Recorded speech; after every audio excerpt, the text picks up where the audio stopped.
앞으로의 미국은 세계주의자가 아니라 애국주의자로 가려고 하고 있고요. 지금 미국 정부가 가장 밀어주고 있는 산업을 고르라고 하면 반도체와 AI 쪽이거든요.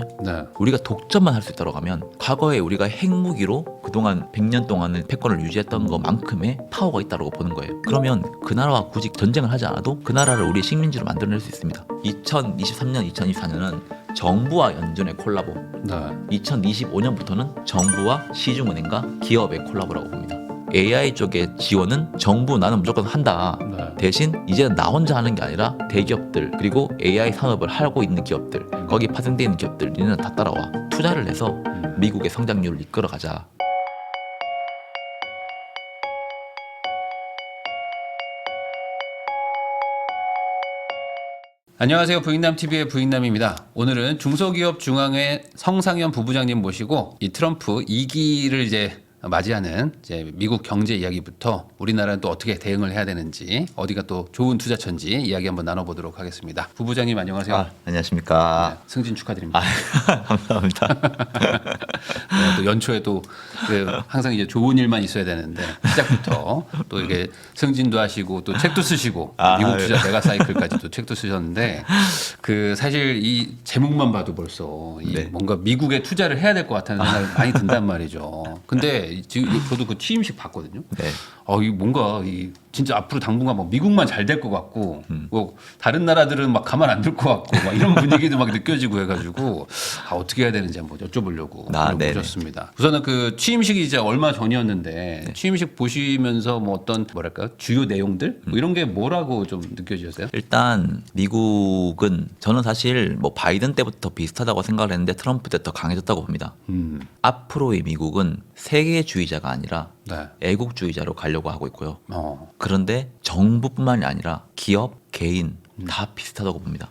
그래서 가장 핵심 키워드 하나만 뽑으라고 하면 미국에 투자해서 미국이 더 잘 되게 하자라가 트럼프 뭐 2기 4년 동안의 핵심 키라고 보고 있고 거기에 엮여 있는 뭐 제반적으로 자기들이 말하고 있는 다양한 뭐 행정명령이나 다양한 정책들이 있잖아요. 그 모든 것들이 결국은 미국의 성장을 올리고 그동안은 우리가 다른 나라들에게 자기들 속된 말로 퍼줬다라고 하면 너무 퍼졌다. 이제 그걸 다시 다 가져오겠다라는 거를 좀 생각을 하고 있고 이게 왜 그럴까 생각을 해보면 미국은 그동안 패권 국가라는 거를 거의 100년 이상 유지를 해왔어요. 그런데 과거에 패권이라고 하는 거를 보면 100년이 되면 보통 이제 노후화 됩니다. 노쇠합니다. 그리고 다른 신흥 국가에 아니면 다른 곳에 그 패권이라는 걸 넘겨주게 돼요. 미국도 사실 2차 대전, 1차 대전 이후에 영국이라는 나라로부터 패권을 가져갔고 그런데 최근에 미국이 세계주의자 형태로 이제 가다 보니까 자기들도 분명히 뭐 최근 20년 동안 잘 살았지만 자기들의 성장률이 뭐 조금씩 올라간다고 하면 다른 2위, 3위 나라들의 성장률은 훨씬 더 빠른 속도로 올라오면서 자기들과 격차를 붙었다는 거예요. 그래서 고민을 해보면 지금 왜 미국이 보호무역을 하고 왜 리쇼어링을 하려고 하고 왜 관세를 떼려고 할까? 다시 과거의 패권 국가로 재도약하기 위한 저는 그런 방법 중에 하나일 뿐이지 이게 왜 갑자기 할까라고 생각을 하는 거는 뭐 큰 의미가 없다고 보고 있고요. 그래서 저는 이거를 할까 말까를 고민하기보다는 미국은 무조건 할 것 같아요. 그런데 미국이 했을 때 과연 미국 경제는 어떻게 되고 다른 나라 경제는 어떻게 되고 이런 것들을 좀 보는 것이 앞으로 투자를 하는 데 있어서 더 중요하지 않을까 생각을 하고 있습니다. 그러니까 뭐 트럼프든 뭐 바이든이든 누가 됐든지 간에 애국주의 개념으로 앞으로 미국을 더 강하게 만들겠다라는 거에는 뭐 약간의 견해 차이지 방향은 똑같다. 그러면은 이 상황에서 말씀하신 것처럼 이게 메가 사이클 지금 미국 투자 메가 사이클이라고 얘기하시잖아요. 왜냐하면 이게 그게 걱정되는 게 많이 올랐잖아요. 많이 올랐는데 여기서 더 이게 간다라는 거에 대한 그 막연한 걱정이 있거든요. 우선 오르면 빠지는 이게 또 이제 상식적인 거니까. 근데 아직 끝나지 않았다. 이렇게 봐야 되는 거예요. 저는 그러니까 과거에 지금 만약에 미국이 제가 생각하는 것처럼 패권을 다시 재도약하려고 하는 그런 방식이 아니라고 하면 일반적인 경제 전문가들이 전망하는 방식이 저도 맞을 거라고 봅니다.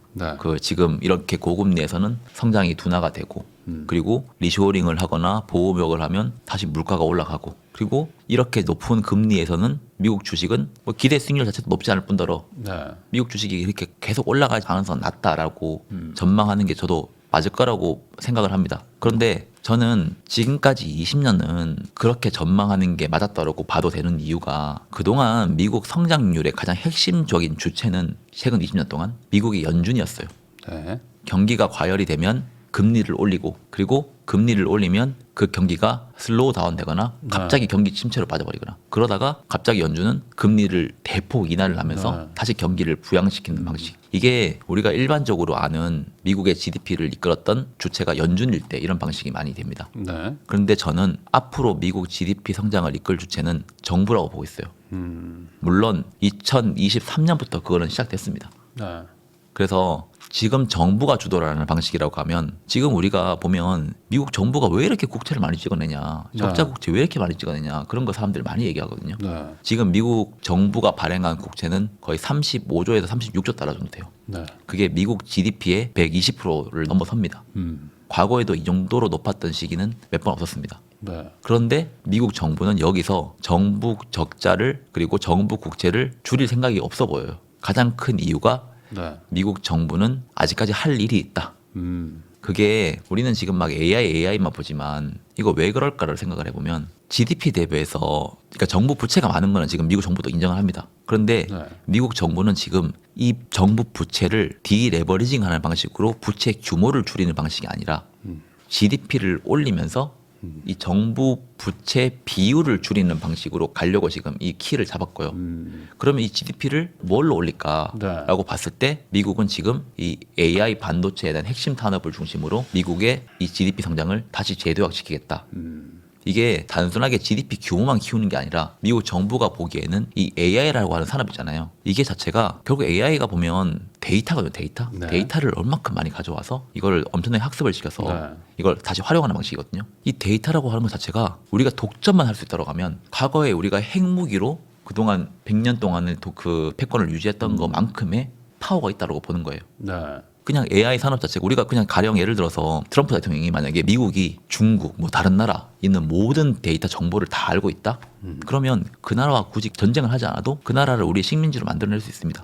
그 나라 정치인들의 무슨 비밀 정보 이런 것들 네. 다 가지고 있고 그 나라의 국민들까지도 모든 정보를 다 가지고 있다고 합니다. 그래서 이 AI라고 하는 거를 미국은 사실 2019년도에 트럼프 대통령이 이 AI가 전 세계를 지배할 수 있겠구나라는 생각을 2019년에 미국은 했어요. 트럼프 대통령이. 그때 행정명령을 통해서 AI에 대폭 지원하겠다. 일기 네. 때. 그런데 미국보다 더 빨리 AI가 전 세계를 지배할 수 있겠다라고 했던 거를 알았던 나라가 2017년에 시집 중국. 중국. 예. 네. 그리고 2017년 하반기에는 러시아, 푸틴. 그리고 2018년에 인도. 네. 여기는 약간 독재를 하는 나라들잖아요. 이 사람들은 알았던 거죠. 네. 이 AI 자체가 자기가 독재를 더 유지할 수 있는 데 있어서 필수적인 요인이고 어찌 이게 보면 지배 구조다. 네, 이게 단순하게 그냥 돈 버는 요소가 아니라 네. 물론 돈도 당연히 되겠죠. 새로운 이제 혁신이니까. 근데 지금 현재 하고 있는 자기들의 독점 체제 그리고 그 전체주의 네. 사상 이런 것들을 계속 유지를 할 수 있겠구나라는 거를 중국과 러시아는 더 빨리 알았다는 거죠. 네. 미국은 물론 늦게 알았지만 미국의 기업들은 중국보다 빨리 알았습니다. 그게 바로 빅테크들이었고요. 네. 그래서 지금 미국이 AI 산업에서 현재 다른 나라보다 훨씬 앞서 있습니다. 그런데 미국은 지금 이 정도 격차가 아니라 압도적인 우위로 갈 생각을 하고 있는 것 같아요.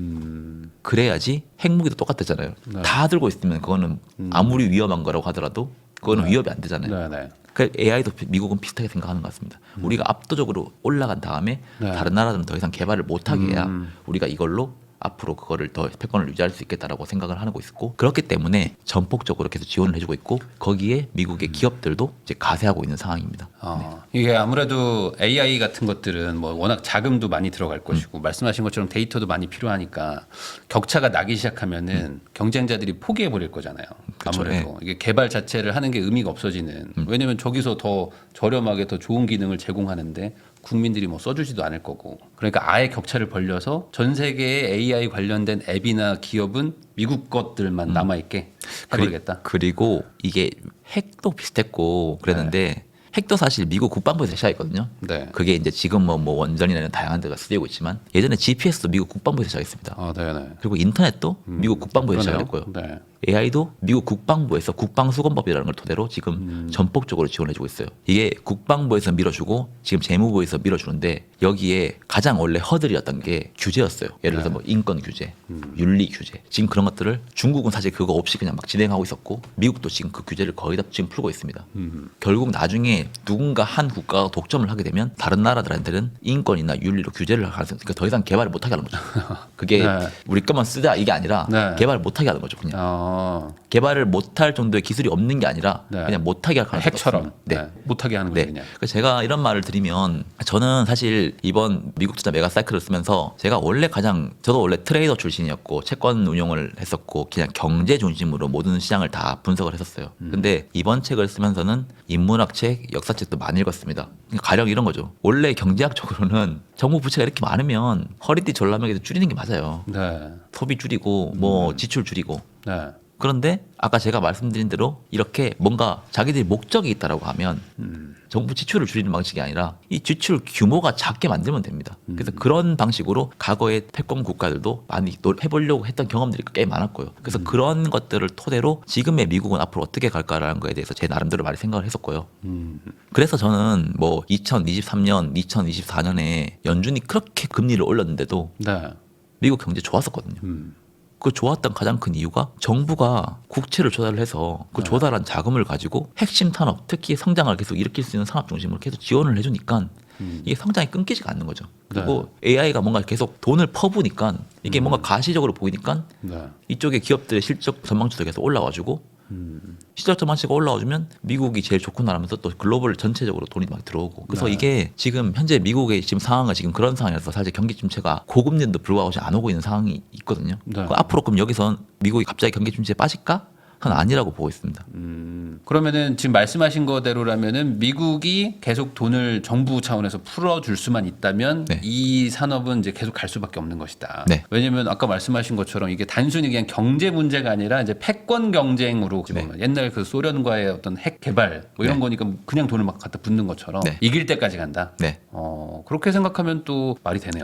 그러니까 정부 부채를 줄일 마음이 없는 거네. 네. 일단 제가 이 표를 좀 하나 보여드릴게요. 네. 이게 노란색 선이 미국 GDP 대비해서 연준의 자산입니다. 파란색 선이 미국 GDP 대비해서 정부의 재정 지출이에요. 네. 2000년부터 현재까지 가지고 온 거거든요. 네. 2020년까지 보면 이 파란색 선은 그냥 플랫이나 플랫 가만히 있어요. 네. 네.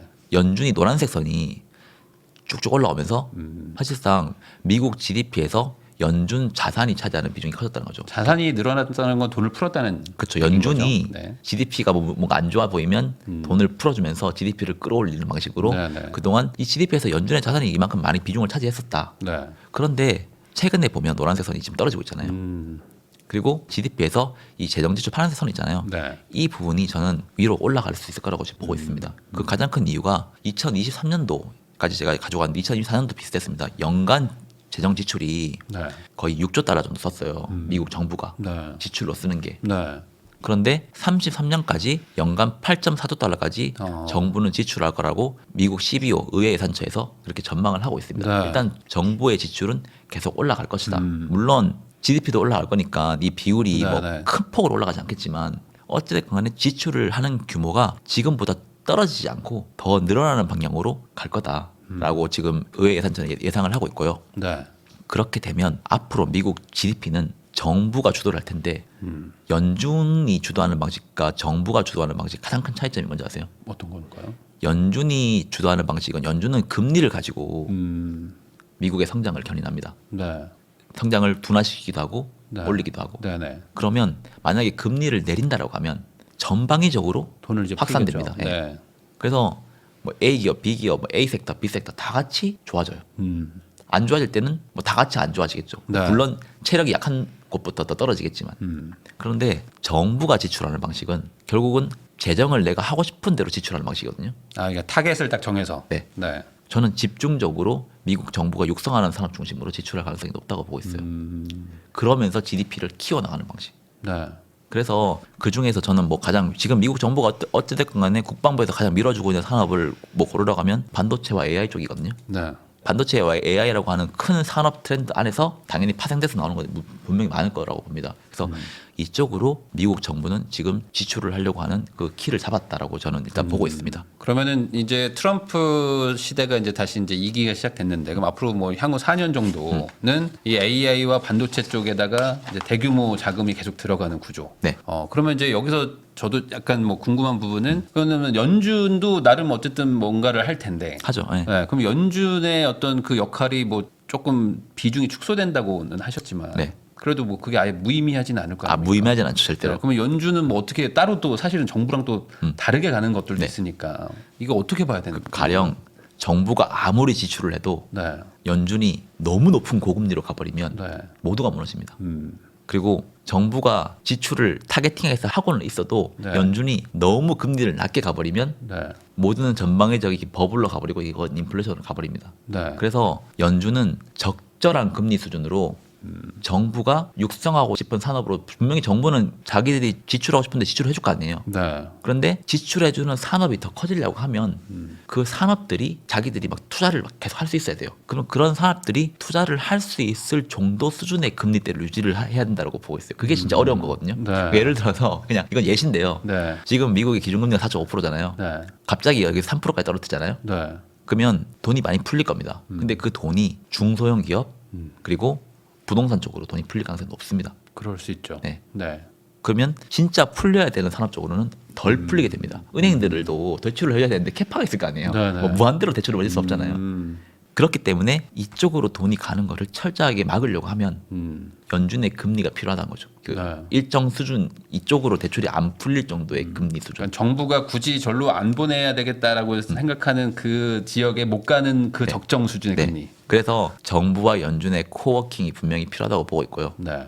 물론 커뮤니케이션 하겠지만 정부는 A에 계속 지원을 해줘도 은행 시중은행에서 돈이 풀린 쪽이 계속 저쪽에 B로 풀린다고 하면 이쪽은 A로 풀린 거는 유의미하지 않을 수 그러니까 있거든요. 정부 입장에서는 AI나 반도체 쪽으로 돈을 대출을 네. 나갔으면 좋겠는데 그쪽이 보통 보면 대기업 쪽이 꽤 많잖아요. 네. 대기업 쪽이고 잉여연금이 꽤 있고 그리고 지금 우리가 알고 있는 그런 빅테크 중심 네. 이쪽으로 해서 계속 돈이 가고 빅테크에 연계되어 있는 산업 중심으로 이렇게 돈이 가게 하려고 하면 연준이 너무 빠른 금리 인하도 사실 좀 현재 미국 경제가 장기적으로 가려고 하는 데 있어서 안 좋을 수 있어요. 네. 그리고 하나 사람들이 오해하는 게 하나 있는데 이거는 제가 하나 좀 짚고 넘어가려고 하는 게 하나 있어요. 네. 2023년, 2024년 미국 정부가 어마어마한 재정 적자를 냈습니다. 네. 돈을 많이 풀었다는 거죠. 그런데 정부가 돈을 풀었는데 과연 우리가 알고 있는 그 통화량 네. 그게 과연 풀렸을까? 안 풀렸을까? 통화량. 예. 원래는 금융위기 때 경기가 확 무너지면 네. 정부가 돈을 풀고 국채를 발행을 하고 연준이 화폐를 찍어내요. 네. 그걸 다 사주는 방식입니다. 그러면 정부가 국채 발행량이 늘어나면 네. 시중의 통화량이 늘어나는 방식이었어요. 네. 그런데 이 빨간색이랑 파란색 표를 한번 보시면 이 파란색이 정부 부채 규모예요. 그 이게 쭉 그냥 올라오잖아요. 계속 네. 2023년 4년에도 계속 올라왔거든요. 정부 부채는. 그리고 금융위기 때도 다시 더 올라왔잖아요. 네. 네. 그런데 이 빨간색 선이 통화량 그래프거든요. 통화량. 네. 근데 2023년, 2024년까지는 이 M2 통화량 자체가 올라가지 않았습니다. 그래서 사람들이 이때 야, 정부가 이렇게 돈을 많이 풀면 통화량이 늘어나서 화폐 인플레이션이 온다. 네. 그런 것들이 막 뭐 기사들도 많았고 사람들의 뭐 유튜브 보는 데 많았거든요. 근데 실제로 통화량 비교를 해보면 검색만 해봐도 통화량이 늘어나지 않았다는 거죠. 네. 그래서 2023년과 2024년에 미국 정부가 자기들이 국채를 조달을 해서 원격적으로 그러니까 자기들이 타겟팅해서 지원해주는 방식 자체는 네. 화폐를 풀어서 하는 방식이 아니라 정부가 국채를 발행을 하는데 이 국채를 시중에 있는 잉여노선 끌어와서 네. 그 대표님이 돈을 가지고 있는 현금을 정부 국채랑 맞바꿔주고 네. 대표님은 뭐 AI 투자를 할 생각이 없잖아요. 그렇죠. 그럼 정부 국채를 주면서 이자를 주고 내가 정부인데 정부는 돈을 가지고 와서 AI 반도체 캐펙스 투자를 할 수 있는 기업 쪽으로 지원을 해주는 방식이었기 때문에 네. 실제 통화량은 늘어나지 않았던 거죠. 아, 그러니까 통장에 뭐 1,000만 원, 2,000만 원 이렇게 잠들어 있는 돈들. 네. 어차피 뭐 이자 2, 3% 받고 네. 막 이런 것들을 다 국채로 모아 가지고 네. 너네한테 한 4, 5%줄 테니까 받고 있어. 네. 어차피 니네 아무것도 안 하잖아. 네. 대신에 이 돈 내가 수십조 모아 가지고 몰빵. 네. AI 이런데. 이게 그래서 없는 돈을 만들어내서 아. 찍어내주는 방식이 아니라 네. 그게 금융위기 때 방식이었거든요. 네. 그러면 뭐 인플레이션이 올 수도 있었겠지만 그게 무조건 인플레이션 이어진다는 건 아니지만 인플레이션 올 수 있었겠지만 어찌됐건 간에 화폐를 어마어마하게 찍어내가지고 네. 통화량을 증가시키는 방식으로 미국 정부는 최근 2년 동안 국채 조달하는 방식이 아니었다는 거죠. 네. 결국 저는 이거를 그래서 자금의 재배치 형태였다. 시중에 놀고 있는 잉여 유동성을 정부 네. 국채로 맞바꿔치기 했고 그 잉여 유동성이라고 하는 거는 뭐 정확한 정의는 없지만 이들은 언제든지 버블이든 인플레이션을 일으킬 수 있는 돈들이었어요. 네. 근데 뭐, 그 뭐 돈을 집을 사든 뭐 네. 할 돈들이었는데. 그 돈을 국채를 줘버리면 네. 국채에 나오는 이자만 갖고 있어야 될 거 아니에요. 네네. 국채라는 현물을 두고 있으니까 이 원금은 쓸 수가 없거든요. 네. 그러면 국채에 나오는 이자 가지고만 이 사람들은 그냥 이자만 받는 방식이니까 큰 버블을 일으킬 수 없다는 거죠. 네. 특히나 그 뭐 부동산이나 이런 쪽으로 정부는 가지고 와서 그걸 지원을 해줬다는 거죠. 그렇게 2년 동안 돌렸습니다. 그러면 정부가 명확하게 목적이 있다는 거네요. 이거는 이렇게 재정을 막 이게 늘리는데도 불구하고 통화량은 딱 이렇게 잡아놨다는 네. 거는 정확하게 그냥 말 그대로 비효율을 조금 더 효율적으로 바꾸겠다. 네. 왜냐하면 바이든 정부 자체가 인플레이션에 대해서 엄청나게 우려를 하고 있었거든요. 네. 2022년도에 인플레이션이 9.1%까지 올라갔잖아요. 그리고 2023년, 2024년 물가 상승률 자체는 디스인플레이션 구조로 해서 떨어졌습니다. 네. 근데 물가 상승률이 떨어진다라고 하는 거는 금융시장에서는 호재예요. 네. 왜냐하면 물가 상승률이 떨어지면 결국은 물가가 둔화된다라고 금융시장은 그렇게 판단을 하거든요. 그런데 실제 소비자들 네. 9% 올랐다가 올해 8% 올랐대. 그 내년에 7% 올랐대. 계속 올라가는 건 마찬가지죠. 네. 그래서 선거에서 진 게 있거든요. 네. 그러니까 물가 상승률을 더 빠르게 잡았든지 해야지 더 사실 더 유리했었을 것 같고, 근데 어찌됐건 바이든도 물가 상승률을 둔화시키려고 하는 거는 최우선 목표로 잡았습니다. 그래서 통화를 풀면서 정부 국채를 조달을 할 방식이 아니었다는 거죠. 네. 그리고 연준은 어찌됐건 금리를 계속 올렸으니까 사람들이 뭐 이런 금리 수준에서 갑자기 부동산 사고 이러지는 못할 거 아니에요. 네. 그래서 전체적인 버블로 갈 수 없게 만들었었는데 물가 상승률 둔화가 이제 이렇게 떨어지는 게 결국 물가는 계속 올라갔다는 거거든요. 네.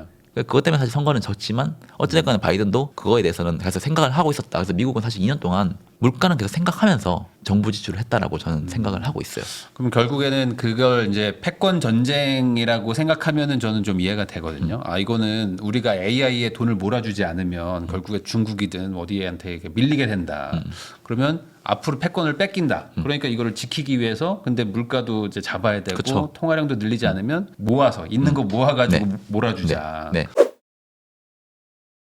그러면 여기서 이제 또 궁금한 게 이렇게 하는 게 지금까지는 해왔는데 아까 말한 어떤 뭐 잉여 자금 같은 것들을 끌어다가 했는데 네네. 앞으로도 그럼 계속 그런 잉여 자금이 이제 무한정이 있으면 모르겠는데 다 갖다 쓴 거 아니냐. 아, 이제는 국채 발행 안 되지 않냐. 뭐 이런 그쵸. 얘기들도 있잖아요. 이게 잉여 자금이라고 하는 게 정확하게 정의는 없는데 네. 제가 2023년, 2024년 방송에 나왔을 때 말했던 잉여 자금이라고 하는 거는 미국 연준에 있는 영래포 계좌에 들어가 있었던 돈들이었어요. 네. 그게 쉽게 설명드리면 CMA 계좌라고 보시면 그냥 되거든요. 이자 받는 돈들. 네, 그게 코로나 때 이후로 해서 2022년까지 해가지고 거의 2조 달러 이상이 거기 파킹돼 있었어요. 네. 2조 달러면 거의 2천조가 넘어갑니다. 네. 우리나라 돈으로. 그 돈들이 현재 2025년 1월달 기준으로 보니까 1,000억 달러 이상으로 떨어졌습니다. 아, 그러니까 지금 많이 이제 줄었네요. 거의 없다라는 거죠. 네. 그러면 정부가 국채를 발행을 할 때 이제 그동안 쉽게 조달을 하기가 쉽지 어렵다는 거죠.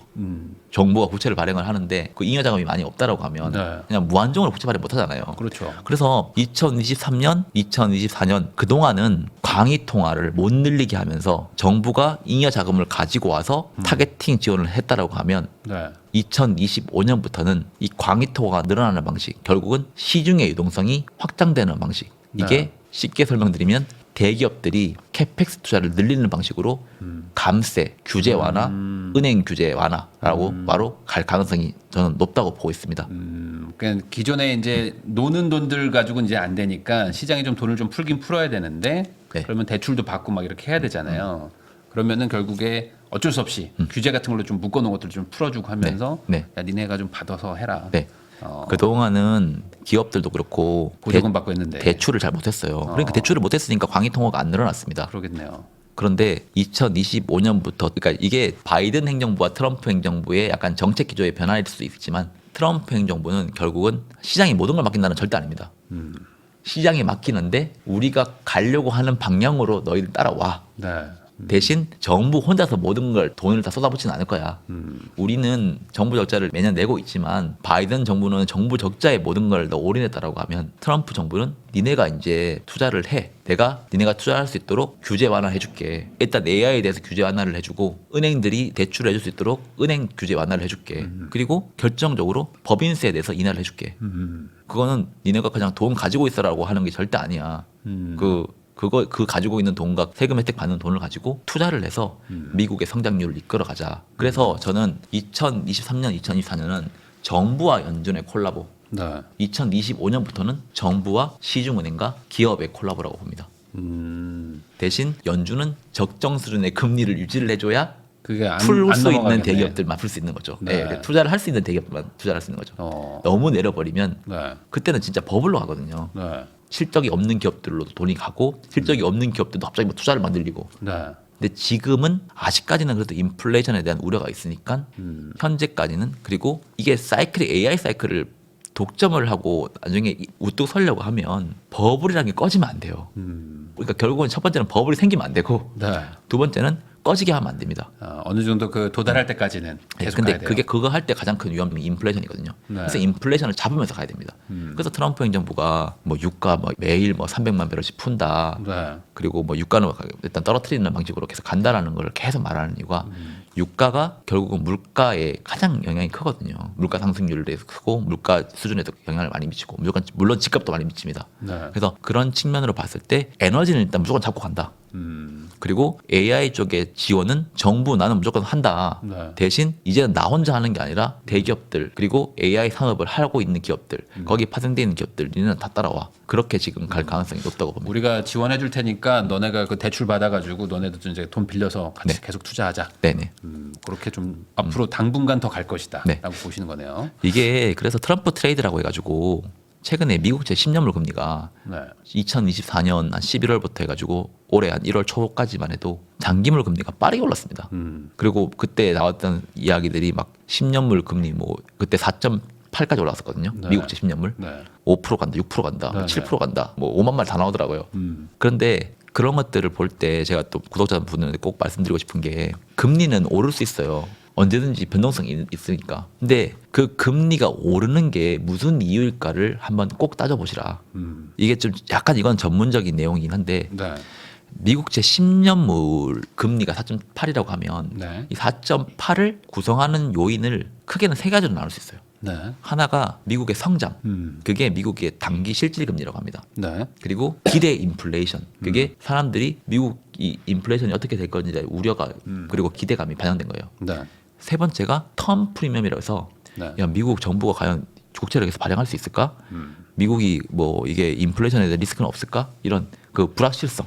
이걸 세 개를 쪼개볼 수 있습니다. 이건 네. 연준에서도 공식적으로 발표를 하거든요. 네. 연준에 들어가면 그 그래프가 이 그래프인데 이 검정색 그래프가 텀 프리미엄이라고 하는 거의 추이예요. 그런데 최근에 여기 쭉 검정색 그래프가 쭉 올랐잖아요. 올랐네요. 예, 미국제 10년물도 쭉 올랐는데 미국제 10년물이 오르는 거에 대부분이 기여를 했던 게 이 텀 프리미엄이었다는 거죠.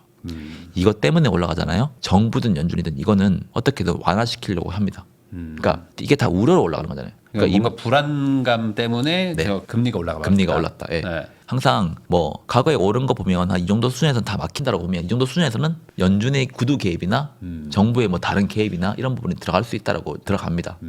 그러면 앞으로도 사실 이런 거 이 검정색 그래프가 최근에 조금 내려왔지만 다시 또 막 올라가고 할 수 있거든요. 네. 그러면 이거가 만약 또 올라가면 미국 연준은 그리고 미국 정부는 어떤 방식으로 이걸 잠재울 올까라고 생각을 해보면 첫 번째 키는 미국의 양적 긴축 종료라는 그게 하나가 있고요. 대출 나갔던 돈들을 지금 회수하고 있는데 네. 그거를 이제 잠깐 멈추겠다 네. 우선. 네. 뭐 양적 완화까지는 안 가겠지만 양적 네. 긴축을 종료하는 방식.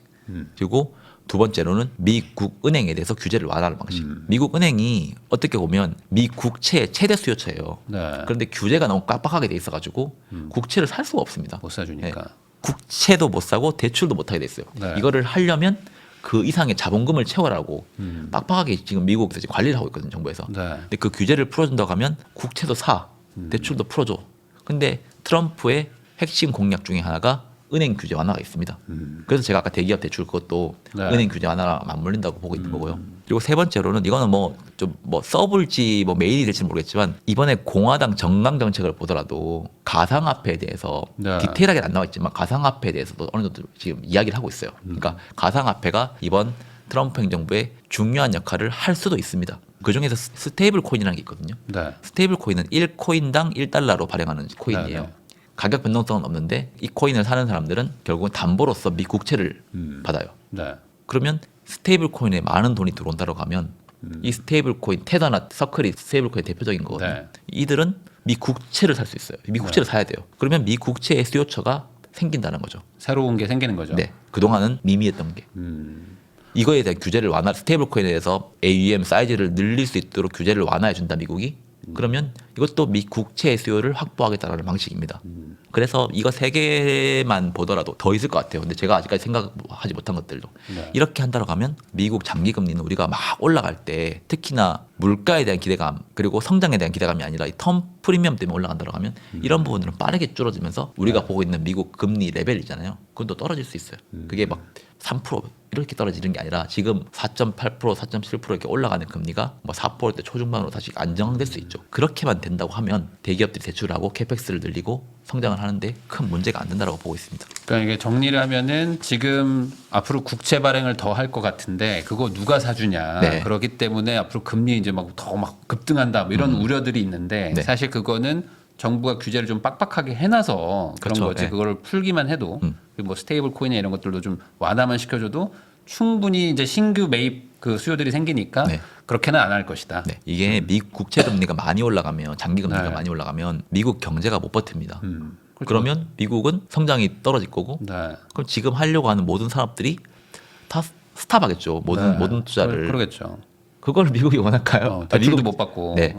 그러면 결국은 미국은 딱 그 핵심 피가 딱 인플레이션은 크게 올라가면 안 된다. 물가 상승률은 크게 올라가면 안 된다. 성장은 계속 유지를 해야 된다. 장기 금리는 일정 레벨에서 계속 관리를 해줘야 된다. 이번에 왜 트럼프가 민간에서 일론 머스크를 데리고 와서 도지라는 수장을 맡기고 그리고 왜 베센트라고 하는 관료 출신이 아닌 헤지펀드 매니저를 데리고 와서 재무부 장관을 시켰을까? 제 베센트의 이력을 보면 40개국 이상의 나라에 투자를 해본 경험이 있어요. 그리고 조지 소로스 펀드에서 핵심 CIO 네. 역할을 했었습니다. 결국은 조지 소로스 펀드가 이제 글로벌 매크로 펀드라고 해가지고 네. 그 약한 국가들 공격하는 게 네. 주특기였어요. 그게 그 사람이 보는 지표들이 많을 거 아니에요. 네. 그러면 나라가 이렇게 되면 이런 나라들에게 집중적으로 공략을 해가지고 여기서 돈을 번다. 네. 털어먹자.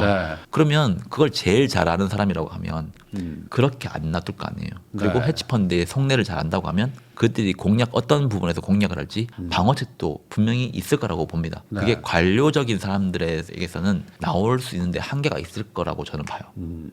네. 야, 그러면 이게 지금 얘기하시는 걸 들어보면 전반적으로 되게 전략적인 지금 움직임들을 보이고 있다. 저는 그렇게 봐요. 되겠네요. 네. 그리고 이제 금리도 너무 올라가서도 안 되게 맞고 반대로 너무 내려가는 것도 안 되는 딱 그 적정선을 계속 찾아가려고 장기 금리에. 하는 정도지 뭐 지금 얘기하는 것처럼 반대로 막 금리가 급락하고 네. 이런 일들은 없을 것으로 본다. 이렇게 정리할 수 있을 것 같습니다. 네. 그러면 또 한번 여쭤보고 싶은 게 지금 말씀해 주시는 게 결국에 미국은 지금 하나의 어떤 방향을 설정해서 거기로 돈을 계속 몰아주겠다. 특히 AI나 뭐 이런 반도체 이쪽으로 몰아주겠다는 건데 그 말은 반대로 누군가는 대신 뭐 희생하거나 아니면 뭐 어떤 뭐 고통을 받는 게 있지 않을까 싶기도 하거든요. 네. 그게 어떤 뭐 일반 국민들의 어떤 뭐 이 생활 수준이나 이런 것들을 좀 포기해가면서 가는 건가요? 이게 지금 최근에 미국을 보면 소비랑 이런 게 잘 나오거든요. 네. 그런데 양극화가 엄청 심해요. 이게 그래서 미국 소비가 미국 GDP에 차지하는 비중이 70%입니다. 네. 그런데 그 미국 소비라는 거 있잖아요. 거기에 지금 7, 80%를 미국 상위 20, 30% 수준이 지금 다 하고 있습니다. 엄청나게 쓰는 거군요. 네, 부자들이. 그래서 소비는 안 끊겨요. 네. 소비는 둔화되지 않아요. 네. 그런데 이 사람들이 쓰는 양이 많아서 미국의 소비가 끊기지 않는 거거든요. 네. 아까 전에 누가 피해를 볼까? 이게 양극화가 점점 심해지면 이게 실제로 양극화는 또 인플레이션을 또 자극을 크게 안 합니다. 코로나 때 보면 네. 모든 국민들에게 돈을 꽂아줬습니다. 네. 그리고 공급망이 그때 꽉 막혔습니다. 그러면서 인플레이션이라는 게 9.1%까지 저는 올라갔다고 보고 있습니다. 그러니까 공급은 막혀버려가지고 물건은 나올 수 있는 게 한계가 있어요. 그런데 돈은 원래는 미국이 양극화에 있었기 때문에 상위 몇 퍼센트가 돈을 많이 가지고 이 사람들이 소비를 많이 했었는데 전 국민에게 돈을 꼽아줘 버리니까 이게 소비로 이어져 버렸다는 거죠. 물건은 없는데. 뭐 아무리 부자들이 밥을 먹어도 새끼인데 네. 이거 여러 명이서 이제 네. 똑같은 새끼를 다 네. 먹으려고 하면 네. 당연히 수백 배가 늘어나는 네. 거죠. 그 저소득층에게 주는 자금들 있잖아요. 네. 그거는 최근 2022년, 2023년, 2024년 사이에 거의 다 사라졌어요. 그러면 그렇다고 돈이 없어진 건 아니에요. 이 상위 1%는 돈을 더 많이 가지게 됐습니다. 지금. 네. 그러면 미국 정부가 지금 이 AI 기조라고 간다고 하면 AI가 특정 산업에 몰아주는 거잖아요. 그렇죠. 이 AI 산업을 살려고 하면 인플레이션이 오면 안 되거든요. 그러면 사실상 이게 양극화는 더 심해질 수 있다는 거죠. 그러네요. 네. 그러면 누가 죽어나냐?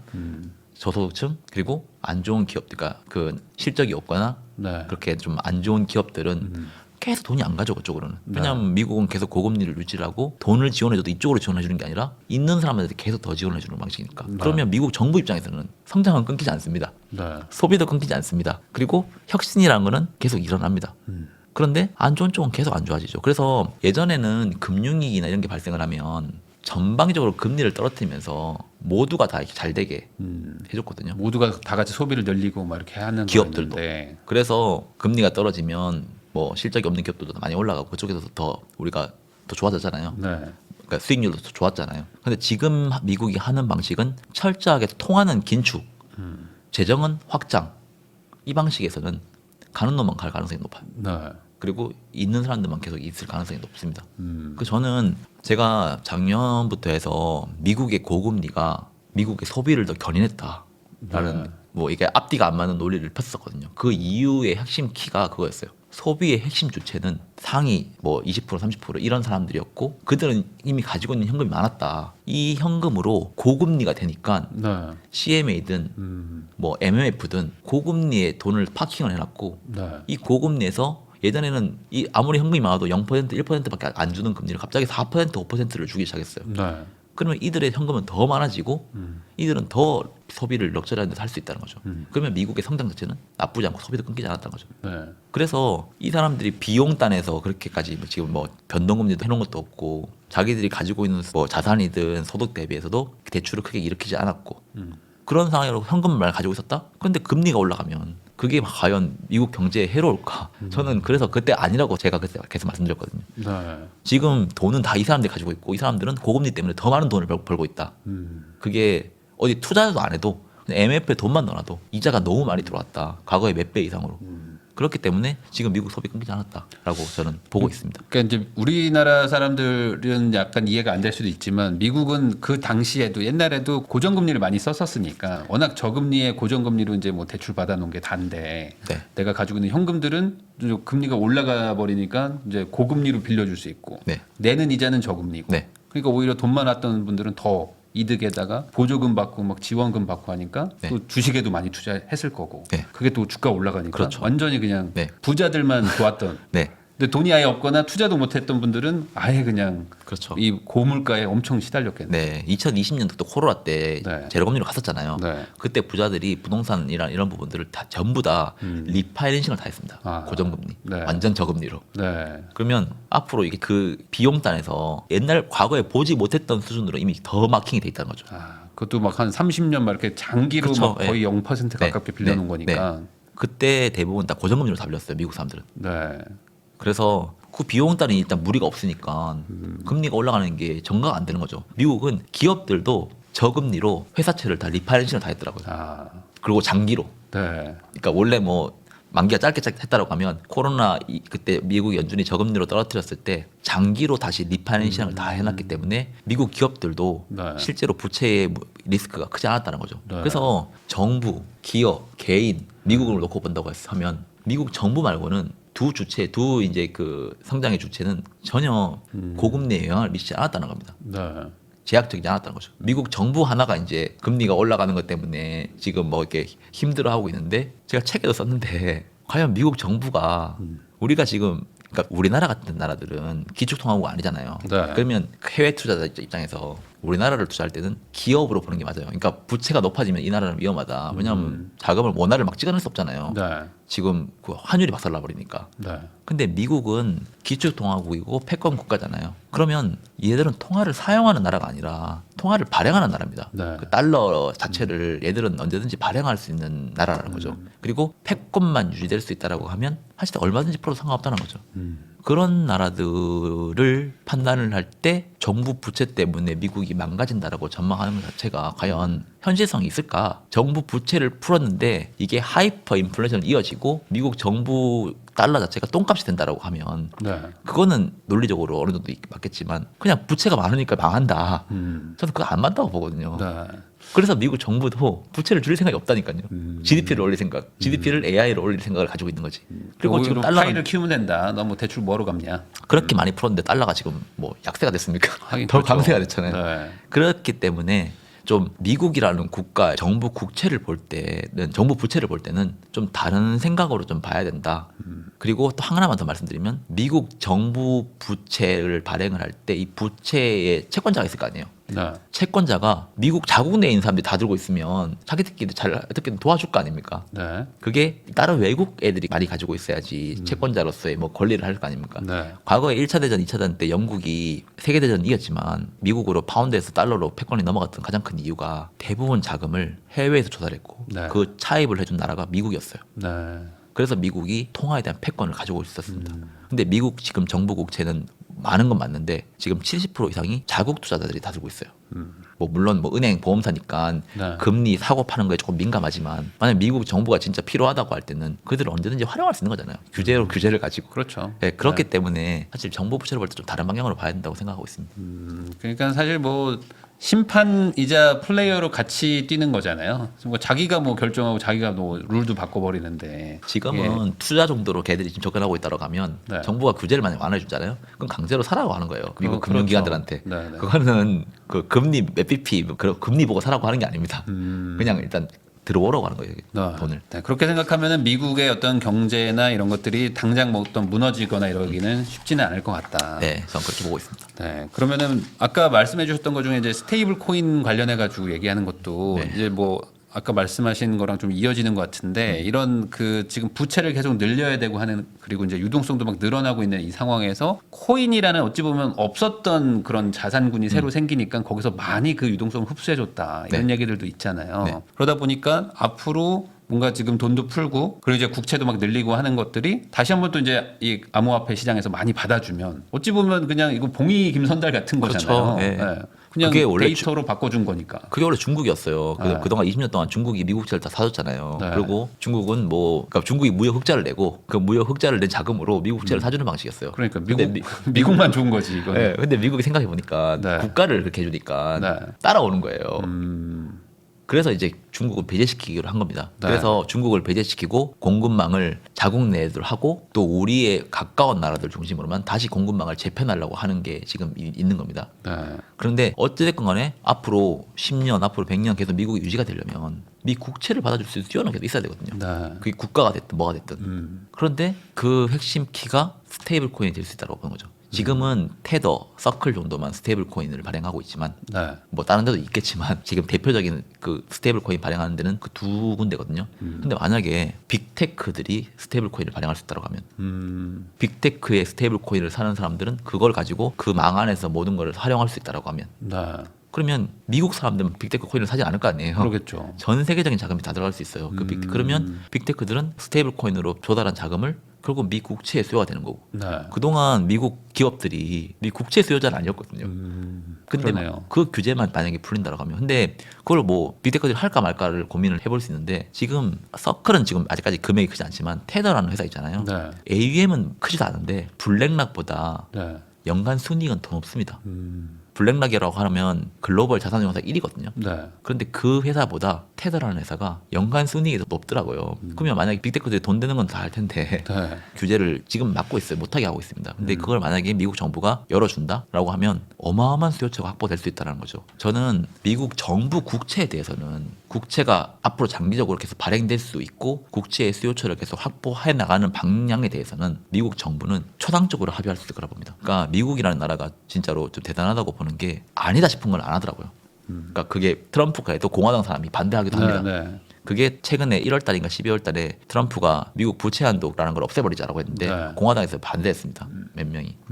그거는 우리가 이제 그런 룰을 잡아놓고 계속 하는 거고 규정에서 하는 거기 때문에 이거는 인정할 수 없다라고 했던 거였거든요. 미국에 도움이 된다라고 하면 이 사람들은 초당적으로 언제든지 합의할 수 있다는 거죠. 역으로 보면. 미국에 도움이 안 된다라고 하면 같은 당이라고 해도 반대표를 던진다는 거죠. 그게 일반적인 다른 나라에서는 잘 일어날 수 없는 일이고요. 네.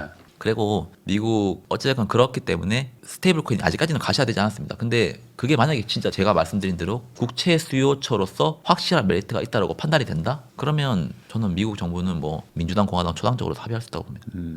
그러니까 뭐 굳이 이걸 좀 예를 들어 보면 이런 걸까요? 뭐 예를 들어 애플이 앱스토어에서 앞으로 결제하는 거는 무조건 이제 애플 코인으로만 결제하게 해주겠다. 만약에 그쵸. 그런 식으로 하게 되면은 사람들이 애플 코인을 살 거 아니에요?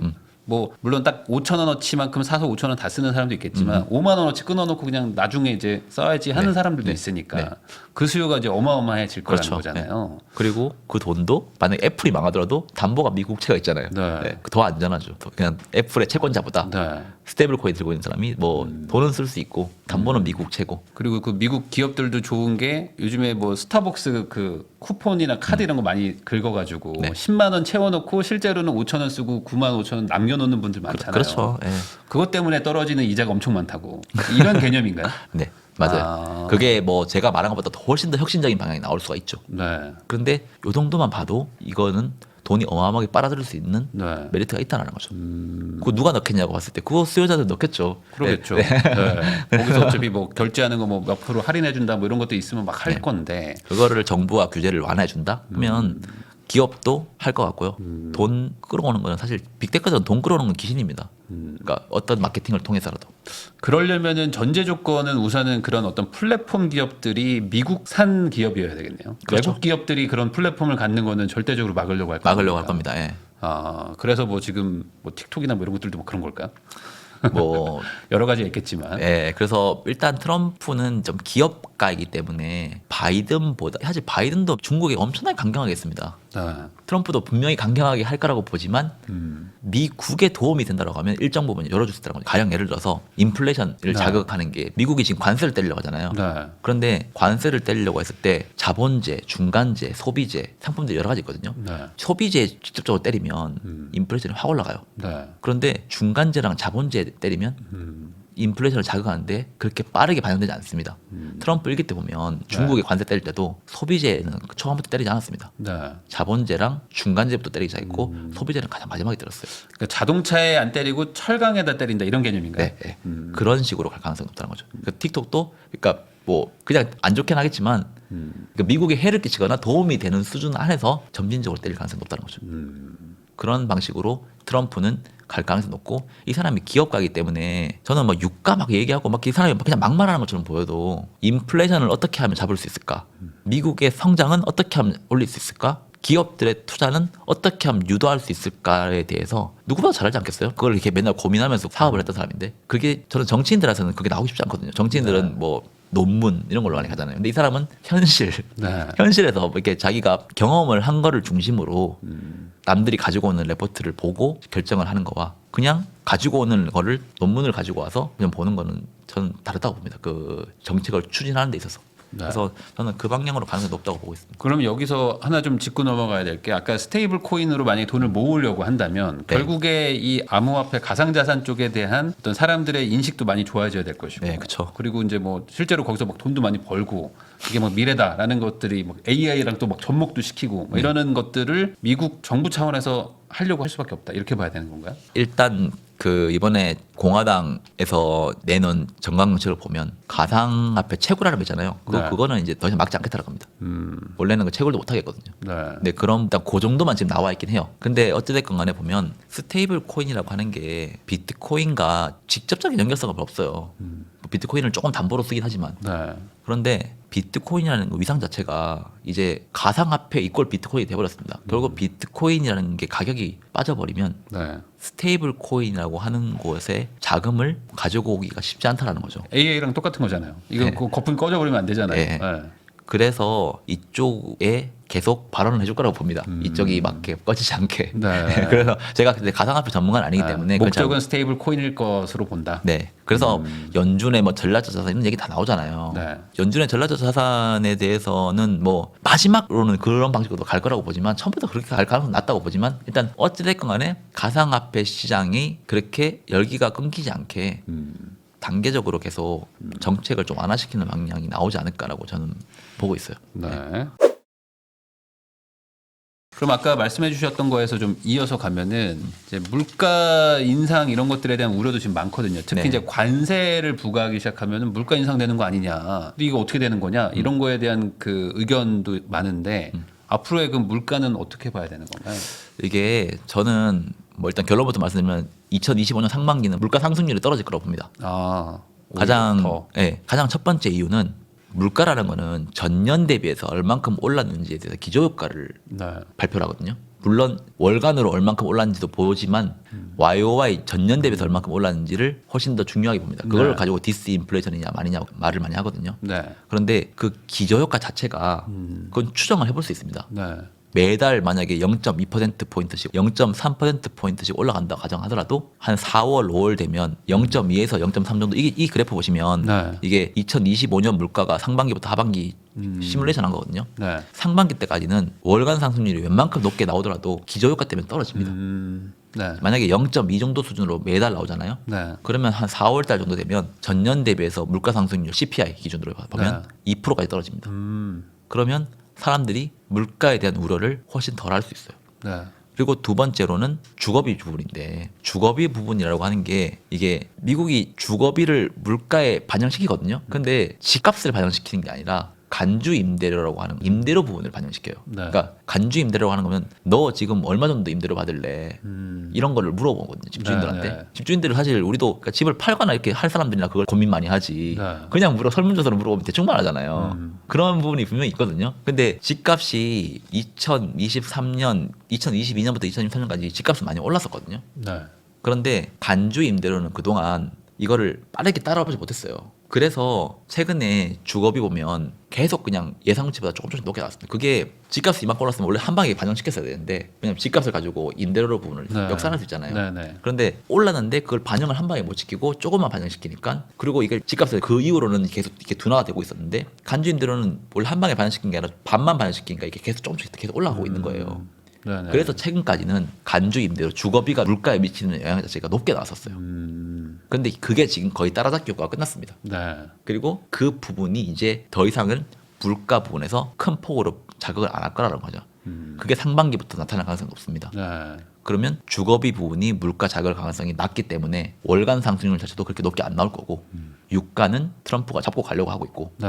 그리고 상반기 기저효과만 넣고 보면 웬만큼 높게 나오지 않는 한은 어찌됐건 떨어지는 방향이고 네. 그러면 미국의 그 물가 상승률 CPI 부분 보면 올해 상반기 때는 떨어질 가능성이 높다고 보고 있고 하반기 때는 그 기저효과가 조금 사라지긴 하겠지만 지금의 상황을 봤을 때는 지금의 물가 상승률은 뭐 상반기 때는 떨어졌다가 다시 하반기 때는 조금 올라가지만 우리가 뭐 2022년도에 봤던 그런 물가 상승률로 갈 가능성은 낮다라고 보고 있는 거죠. 그럼에도 불구하고 금리를 또 빨리 못 내리는 이유는 이제 돈의 흐름을 좀 이렇게 막아가지고 네. 원하는 방향으로 보내기 위해서기 때문에 이래나 저래나 뭐 어느 정도 박스권 안에서 네. 금리는 계속 유지를 하려고 할 것이다. 그게 원래 미국이 과거에 기준금리를 운영하는 방식을 보면 네. 물가 상승률 있잖아요. 전년 대비 물가 상승률. 그것보다 한 1%에서 크게는 1.5% 정도 높게 유지를 해야 대응이 된다고 보고 있어요. 네.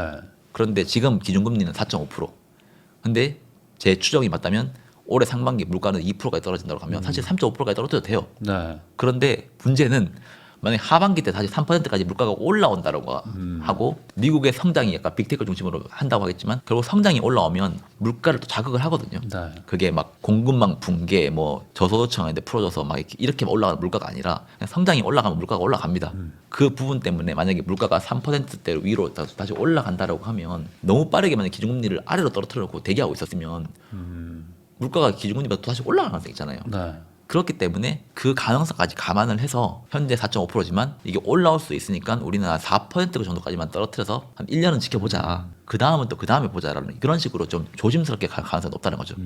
그렇게 해야 빅테크 중심으로 그 돈이 나가는 것도 유도를 하고 물가가 기준금리보다 높게 올라갈 가능성의 그런 부분의 우려도 안 생기게 할 수 있다는 거죠. 이게 기준금리 여기 있는데 물가가 기준금리 뚫고 올라가잖아요. 그러면 통화정책이 다시 또 긴축으로 가야 되거든요. 네. 그러니까 다시 올리는 방식이죠. 그렇게 가면 그거는 피하고 싶겠죠. 진짜 피곤해지고 네. 지금의 장기 사이클이 더 어려워집니다. 그래서 지금 현재 상황을 유지를 해가면서 조금씩 떨어뜨리면서 지금 시장을 좀 지켜보자. 아무리 물가가 빠르게 떨어지지만 다시 올라올 수 있지 않느냐. 물론 디플레이션도 떨어져 버리면 미국 경기 자체가 네. 그러면 떨어뜨리겠죠. 그런데 미국은 지금 성장에 진심이고 성장 쪽으로 지금 포커싱을 잡았기 때문에 지금에 떨어지는 물가가 기저효과 때문에 떨어지는 거고 하반기 때는 다시 원상복귀 될 수 있으니까 우리는 기준금리를 지금 4.5에서 올해 많게는 한 4% 정도까지만 떨어뜨리자. 그 다음은 2025년 지켜보고 2026년에는 이제 물가의 추이를 또 한번 보자라고 생각할 가능성이 좀 높다고 보고 있습니다. 그러면은 또 이제 부부장님이 뭐 채권도 하셨으니까 네. 지금 미국이 이렇게 뭐 한 4% 그리고 이제 어느 정도 밴드를 좀 유지하려고 하는 그런 경향을 보인다면은 우리나라는 또 이제 입장이 또 다르니까 우리나라 입장에서는 금리 가지고 계속 이렇게 조정을 하는데 우리나라 금리는 좀 어떻게 된다고 봐야 될까요? 그러니까 이게 요즘에는 이제 우리나라 금리만 놓고 보면 그러니까 한국은행 총재도 금리를 못 내리는 가장 결정적인 이유가 환율 때문이라고 말하고 있어요. 네. 갑자기 이제 좀 환율이 또 폭등할까봐. 그런데 이게 보면 저는 일단 제가 보는 미국의 사이클은 지금 미국 사람들이 보는 미국의 그 ISM 제조업 지수라는 게 있거든요. 네. 그게 미국의 제조업 지수를 말하는 거예요. 그런데 제가 말씀드린 대로 만약에 상반기부터 대규모 캐펙스 투자가 일어나기 시작을 하면 어느 하반기 수준부터는 미국의 제조업 지수도 다시 올라올 거라고 저는 보고 있어요. 그러면 원래 과거에 놓고 보면 미국의 제조업 지수가 올라가잖아요. 네. 한국의 수출 증가율도 같이 올라갑니다. 대신 한국 기업들이 그 체력이 괜찮다라는 가정하에 네. 이거를 대비한다라고 하면 저는 한국 기준금리는 좀 빨리 떨어뜨려야 된다고 인하해야 된다고 보고 있고요. 이게 지금 못 떨어뜨리는 이유가 뭐 부동산도 있는 것 같긴 한데 다양한 요소가 있겠죠. 근데 어찌됐건 간에 우리나라의 성장을 지금 살리려고 하면 기업들이 수출도 잘 해야 되고 기업들이 뭔가 좀 계속 기술 개발을 계속 해서 뭔가 우리도 AI 사이클 좀 따라가야 될 거 아닙니까? 그렇게 하려면 금리가 높은 상황에서는 절대 그게 구축이 안 되거든요. 네. 그래서 우리나라도 물론 AI 쪽으로 재정 정책도 펼쳐야 되겠지만 지금은 뭐 외환 시장도 중요하고 부동산 시장도 중요하지만 기업들이 조금이라도 기술 개발을 더 하고 소상공인들이 좀 더 할 수 있도록 나라의 체력을 살리려고 하면 금리는 떨어뜨리는 방향으로 가야 된다고 보고 있고 저는 뭐 이번 올해도 보면 우리나라 기준금리가 지금 3%인데 일단은 최소 2.5%까지 떨어뜨려야 된다고 보고 있고 더 많이 인하해야 될 수도 있다고 저는 보고 있어요. 이게 경기가 안 좋을 때는 강하게 해야지 이게 반등이 일어나지 찔끔찔끔하면 이게 제대로 살아나기가 쉽지 않거든요. 규제를 풀더라도 미국은 팍 풀잖아요. 뭔가 한 번에 할 수 있도록. 네. 이게 뭐 대국이라서 그런 걸 수도 있긴 한데 우리는 이제 눈치 봐가면서 하는 거가 조금 있긴 한데 이게 통화정책과 재정정책이 한 번에 결합돼서 다 들어가야 나라의 성장이 다시 부스팅이 되지. 지금 중국은 금리도 인하하고 재정도 쏟아붓고 있거든요. 네.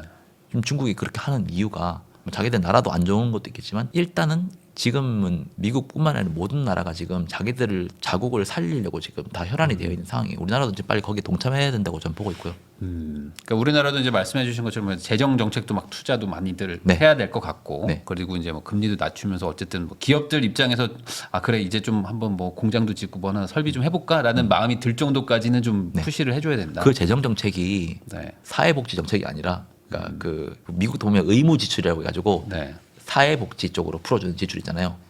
지금 머스크는 그쪽을 줄이려고 하고 있는 거예요. 그리고 재량 지출이라고 해가지고 이제 뭐 보조금 그리고 국방비 이런 쪽으로 하는 지출이 또 따로 있거든요. 네. 그런 쪽으로 지금 머스크는 좀 많이 해주려고 하고 우리나라도 성장에 좀 도움이 되는 쪽으로 지출을 계속 풀어줘야 된다고 보고 있어요. 기업들 쪽에다가 좀 많이 주고. 네. 근데 사실 그게 눈치 보여서도 있는 것 같아요. 네. 이게 결국은 또 성장을 일으키려면 대기업 쪽으로 돈을 풀어줘야 되는데 그쪽 규제 완화를 해줘야 되는데 그게 쉽지 않은 거죠.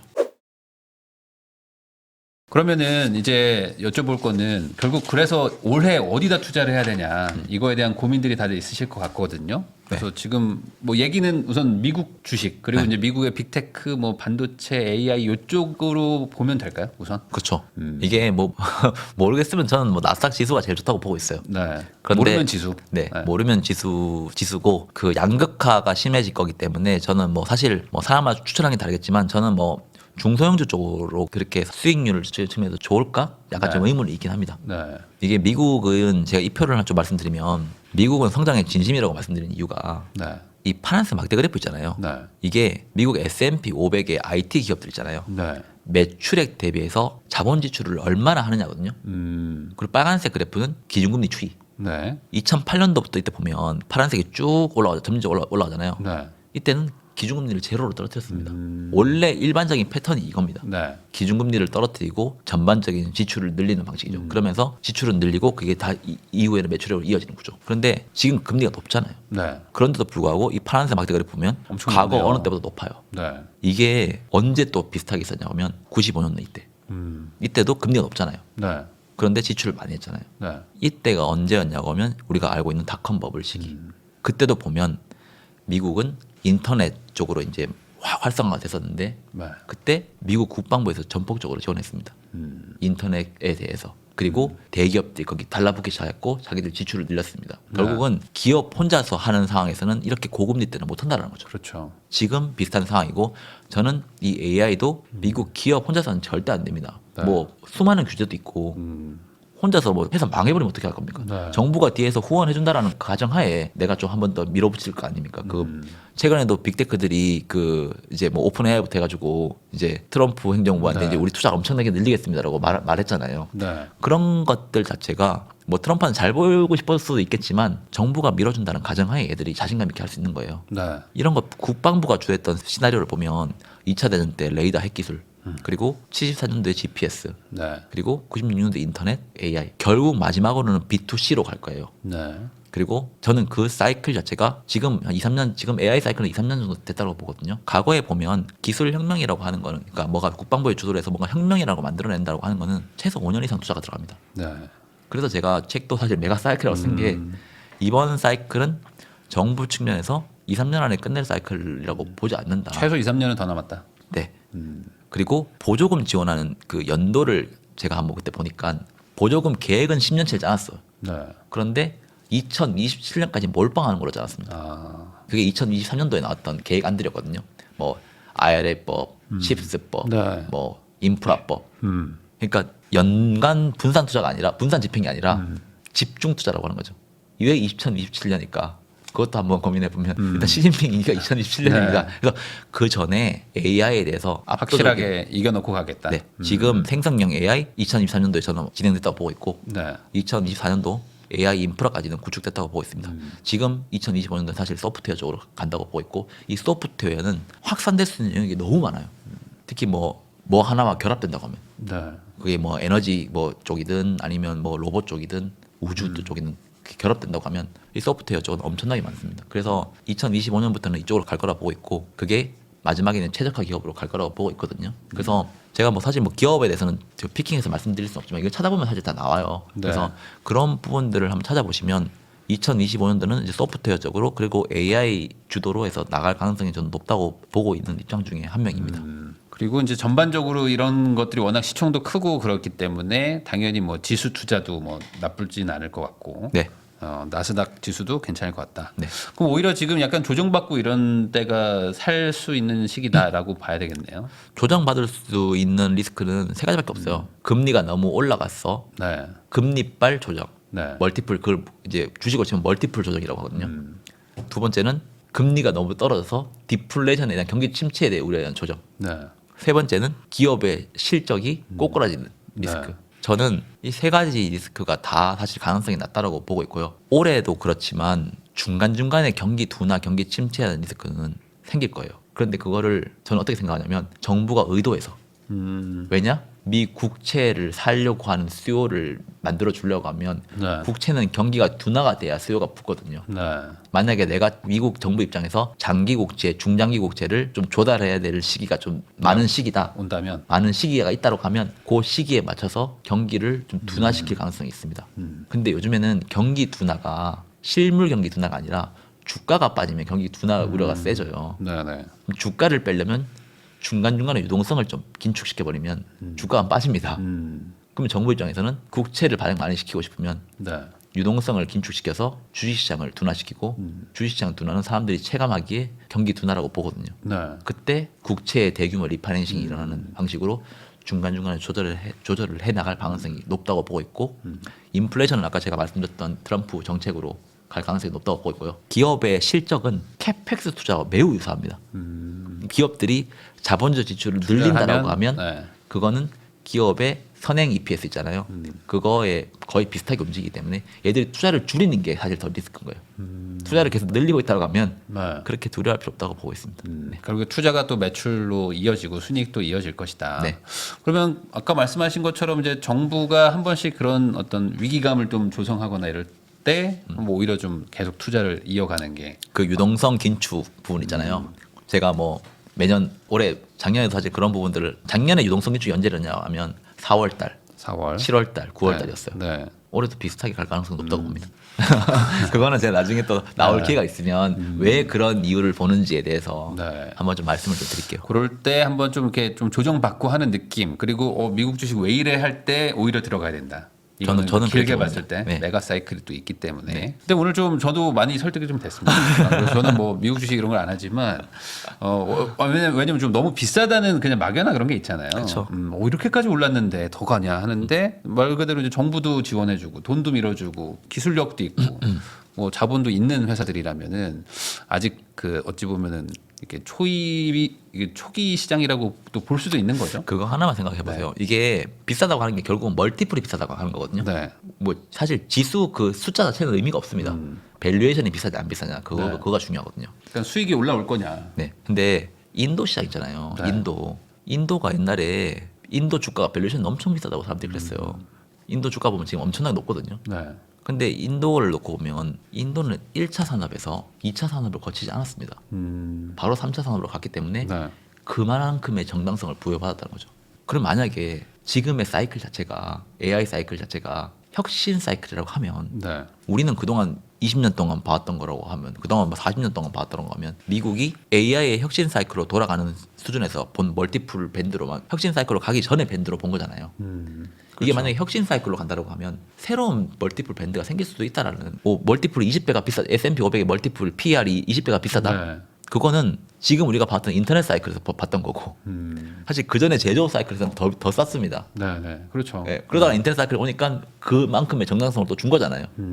그런데 이번 사이클이 새로운 혁신 사이클로 다시 가는 시기라고 하면 지금의 멀티플로 최근에 20년 멀티플로 박스권 그려가지고 하는 방식 있잖아요. 그게 아닐 수 있다는 거죠. 그러니까 과거의 기준으로 우리가 지금 판단하고 있는 거일 수도 있다. 이게 지금 완전 세상을 뒤바꿔 버릴 수도 있는 건데. 예, 그거를 점점 정당화시키는 게 뭔가 나온다라고 하면 멀티플에 대해서도 사실 생각이 바뀔 수도 있다라고 하는 거죠. 예, 그래서 그거는 저도 아직까지 고민 중이긴 합니다. 이게 과연 저도 왜냐하면 아직까지 비싸다 보니까요. 비싸지만 미국 정부가 계속 밀어주고 실적은 계속 캐펙스를 늘리면 올라갈 거기 때문에 네. 멀티플이 비싸더라도 실적이 올라가면 주가의 정당성 계속 부여받거든요. 그래서 그런 측면으로 좀 보고 있습니다. 어찌됐든 뭐 그 세계 가장 최강의 패권 국가가 작정하고 밀어준다는 건데 여기에 뭐 베팅을 안 하기도 쉽지 않죠. 사실 어찌 보면은. 네. 그래도 뭐 항상 자금이라고 하는 거는 네. 한쪽에 몰빵을 하면 또 문제가 생기니까. 네, 그래서 전 분산 투자를 말씀을 드리고 일정 부분 현금을 자꾸 들고 가라고 하는 게 중간중간에 조정이 있을 때 현금이 네. 없잖아요. 맞아요. 그럼 팔아요. 네, 그것도 맞아요. 무서워서. 그때 살려면 자기의 심리적인 안전 마진이라는 게 있어야 됩니다. 샀다가 그래도 또 내가 비싸다 판단할 때 또 일정 부분 현금을 마련하고 그러면 일정 부분의 60, 70%의 주식은 계속 들고 가되 몇십 프로로 이제 자기가 어느 정도 핸들링을 한다고 하면 이번 사이클을 계속 할 수는 있겠지만 그게 아니라고 하면 만약에 여기서 10% 빠졌다. 언제든지 빠질 수 있거든요. 나스닥. 네. 그러면 끝났다라고 하는 게 모든 유튜브에서 다 나올 거거든요. 미국 주식 끝났다. 네. 그럼 나도 그냥 끝났다라고 던질 가능성이 높습니다. 네. 그럴 때 현금 들고 있으면 그때 오히려 더 사야 네, 된다. 그래서 사람의 심리적인 안전 마진이라는 게 뭐 주식을 평가할 때 가치 평가에 밸류에이션 안전 마진도 있지만 심리적인 안전 마진이라는 게 매우 매우 중요해요. 장기 운용을 하는 데 있어서 그런 측면에서 좀 자금을 잘 운용을 하셔서 올해도 좀 좋은 성과가 있었으면 좋겠다는 생각을 합니다. 네.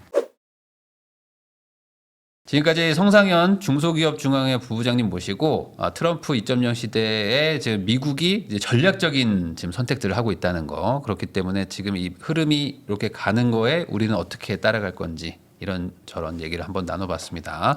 이 영상 잘 보셔가지고 여러분들도 자기 어떤 투자나 이런 거에 좀 잘 반영하시면 좋을 것 같다는 생각도 좀 듭니다. 네, 다시 한번 귀한 시간 내주셔서 시청해주신 거 감사하다는 말씀 전하면서 저도 부부장님하고 인사 나누도록 하겠습니다. 오늘 나와주셔서 감사드립니다. 네, 감사합니다.